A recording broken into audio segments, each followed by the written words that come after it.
നിങ്ങളുടെ favourite shows ഇനി ഒരിക്കലും മിസ്സാവില്ല. ഇപ്പോൾ C5 കാണും നിങ്ങളുടെ ഫേവറേറ്റ് ഷോ തികച്ചും സൗജന്യമായി. വിശദീകരിച്ച് ബുദ്ധിമുട്ടണമെന്നില്ല എന്റെ മകൻ.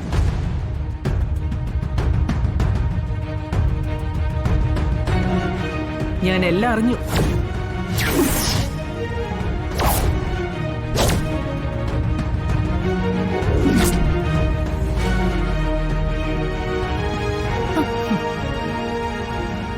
ദാമ്പത്യവ്രതത്തിന് പൂജിച്ചെന്ന ചരട് കൈന്ന് അഴിച്ചു കളഞ്ഞപ്പോഴേ ഞാൻ നിന്നെ അടിച്ചു പുറത്താക്കേണ്ടതായിരുന്നു.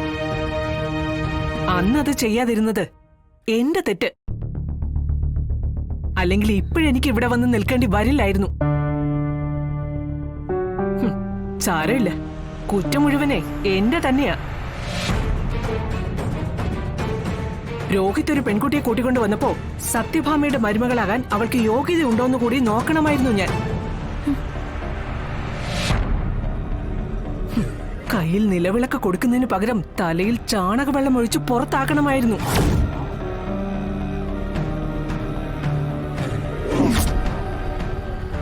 ഏതോ ജന്തുവിന് മുന്നിൽ മുത്തിട്ട് കൊടുക്കരുത് എന്നുള്ള പഴഞ്ചൊല്ല് മനസ്സിലുണ്ടാകണമായിരുന്നു.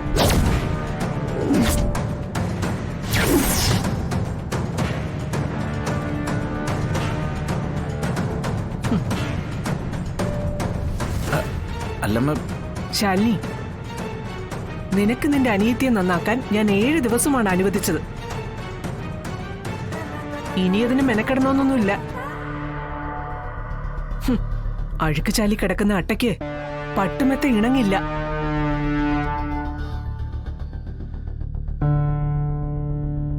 അത് അഴുക്ക് ചാലിലേക്ക് തന്നെ പോകും.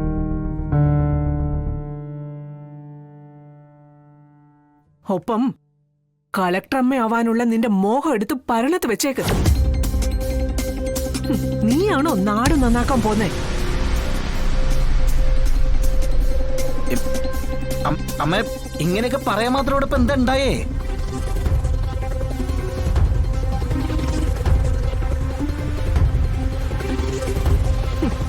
ഒന്നും ഉണ്ടായിട്ടില്ല അല്ലേടാ.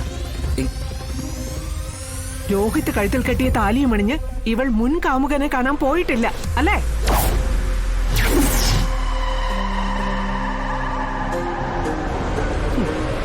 ഭർത്താവിനെ അടുത്തിരുത്തി ഇവളൊരു പരപുരുഷനോട് ജീവിതം നൽകാൻ കെഞ്ചിയിട്ടുമില്ല അല്ലേ?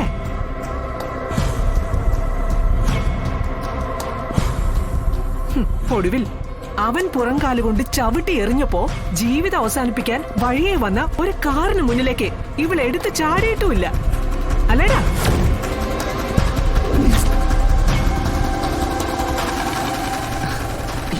എന്റെ അമ്മോട് ഈ പച്ചക്കള്ളൊക്കെ പറഞ്ഞേ. കള്ളോ? പിന്നെ കള്ളല്ലാതെ.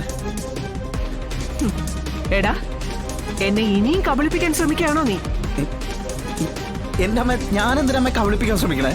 എന്നാ പറയടാ, പിന്നെ എന്തിനാ നിങ്ങൾ ഹോസ്പിറ്റലിലേക്ക് വന്നത്? കാറിന് മുന്നിൽ ചാടി ആത്മഹത്യക്ക് ശ്രമിച്ച ശ്യാമയും കൊണ്ട് വന്നതല്ലേ നിങ്ങള്? അല്ലല്ല.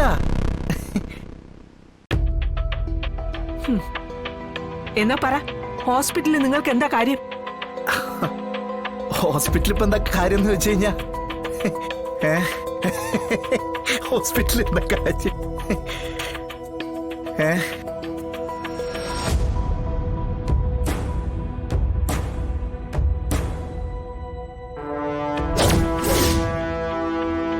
എന്താണ് കാരണം? അതമ്മ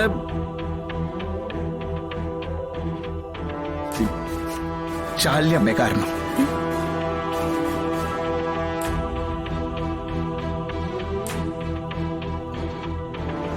ശാലിനിയോ?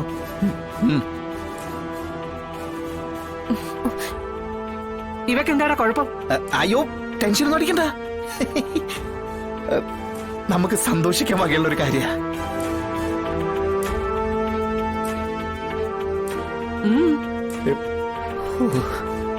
അമ്മ വീണ്ടും മുത്തശ്ശിയമ്മ പോവാ.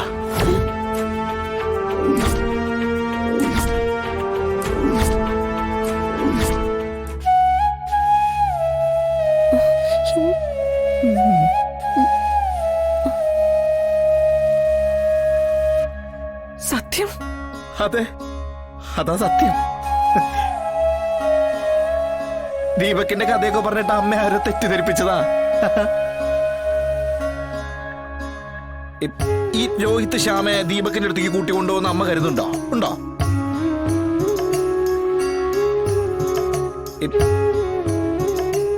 അത് മാത്രമല്ല, അതെ എന്ത് സ്നേഹമായിട്ട് ഒരു കൈയൊക്കെ കോർത്തിട്ട് കണ്ട, അത്രയും സ്നേഹത്തിലാ.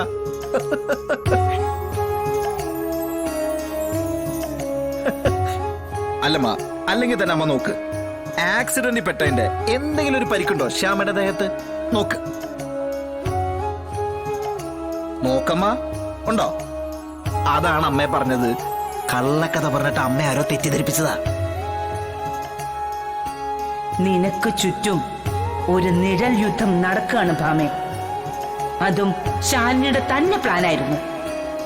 ശ്യാമയ്ക്കുമുണ്ടായിരുന്നു ഇതിലൊരു മനസ്സറിവ്. അവളെ പേടിച്ചും ഭയന്നുവാ നിന്റെ ദത്തുപുത്രൻ ഓരോ നിമിഷവും കഴിയുന്നത്. സംശയമുണ്ടെങ്കിൽ ഞാൻ നിനക്ക് കുറച്ച് ഫോട്ടോസും വീഡിയോസും അയച്ചു തരാം, അതൊന്ന് കണ്ടു നോക്ക്. വൃത്തികെട്ടവളെ, എന്താണ് ഇത്? കുറച്ചു മുമ്പ് നീ എന്താ പറഞ്ഞത്? ആരാ പകർത്തിയതെന്നും ആരാ അയച്ചു കൊടുത്തതെന്നും ആ പയ്യന്റെ അമ്മയ്ക്ക് മാത്രം അറിയാവുന്ന ഫോട്ടോകളെന്ന് അല്ലേ? പിന്നെ എങ്ങനെയാണ് ഇത് നിന്റെ മകളുടെ കയ്യില്? അവൾ ഈ പറഞ്ഞതും കള്ളം തന്നെയാ.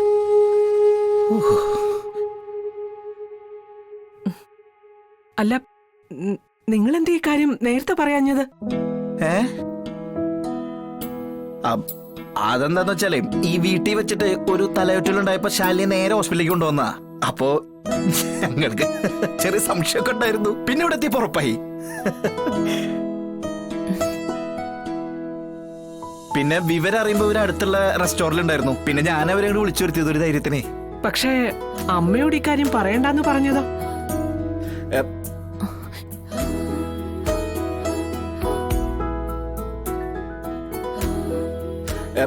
ഇതിനെ ആരും ഈ കാര്യം അമ്മയോട് പറയാൻ നിക്കണ്ട കേട്ടാ.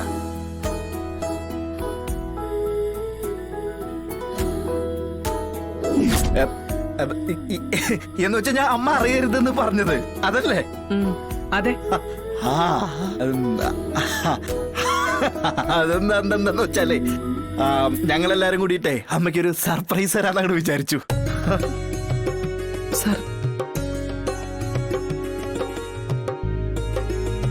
അതുകൊണ്ടാ. അതെയോ? അതെ.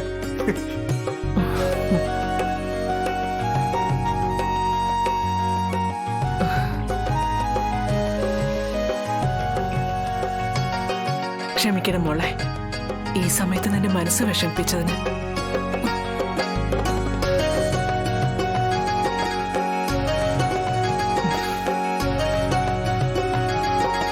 നീയും നിന്നോട് പറഞ്ഞ മോശം വാക്കുകൾക്ക് ഞാൻ ക്ഷമ ചോദിക്കുക. ഡൗൺലോഡ് ചെയ്യൂ C5 ആപ്പ്. കാണൂ എല്ലാ എപ്പിസോഡുകളും സൗജന്യമായി.